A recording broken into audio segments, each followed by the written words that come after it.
My husband and I were blessed with 7 children, and we loved each and every one of them. We still do, and considered it an honor to be parents. I was fortunate to have a good companion who was just as involved in parenting as I was.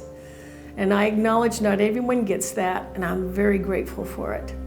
We felt pretty comfortable as next child came along. We felt like, yeah, we know how to do this. We know how to parent. And then our last child came along, and he had ADHD. And suddenly everything that worked so well before just wasn't working. We felt like we had to throw everything out and start from scratch. And it turned out to be the most effective thing we could have done. When your child has autism or ADHD, their brain physically is not the same. It's wired differently. Those neural transmissions work differently. Most infants respond to the mother. As the mother holds them and they gaze into mother's eyes, they bond. And I've even heard that at about the age of 9 months, there's a kind of a flood of hormones in the baby's brain, and they begin to realize this adult will respond to my needs. If I want something, they'll get it for me. And they respond to what I do. They'll react to making funny noises or funny faces. And they start to learn how to interact with other human beings. But unfortunately, this does not take place, or may not always take place, in the brain of a child with autism. And the parents may not be reinforced with that interaction with their child. And they may watch the child growing up not really wanting to interact with other people. Or in many cases, in other cases, they do want to interact, but they don't know how. And some well-meaning parents will say, oh, there's a group of children your age. They're at the park. Just walk up and tell them your name and play with them. Ask them if you can play with them. And for a neurotypical child, that's no problem. That's easy. But for a child with autism, that can be terrifying.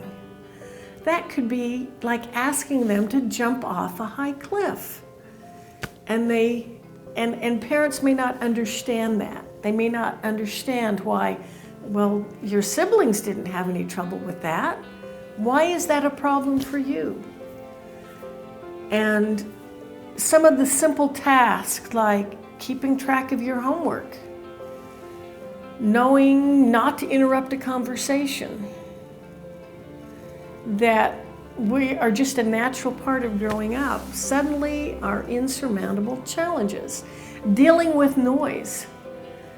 In some cases,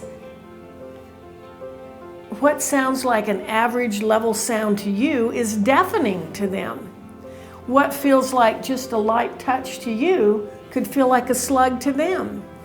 Some children with autism are overly sensitive in their senses, and they experience a sensory overload. Think how you would react if suddenly, without any ear protection, you found yourself within a few feet of a jet taking off.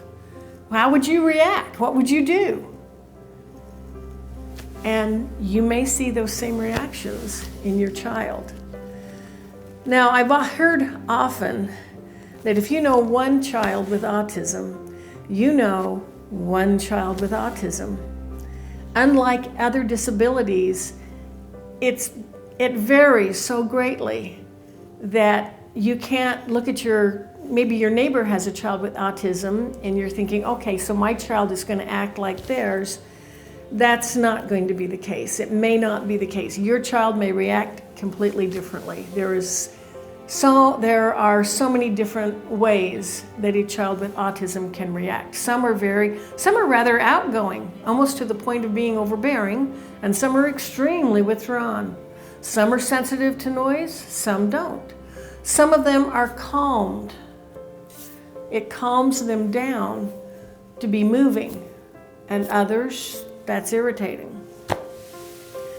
So your child is going to be unique, not just because they have autism, because they will have their own unique way of coping with it, dealing with it, how they respond to it.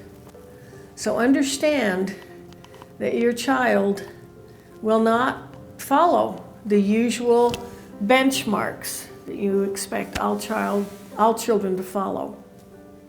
They will have their own unique challenges. And the greatest gift you can give them is accepting that and not expecting them to be like anyone else. Accepting that they are them and loving them no matter what.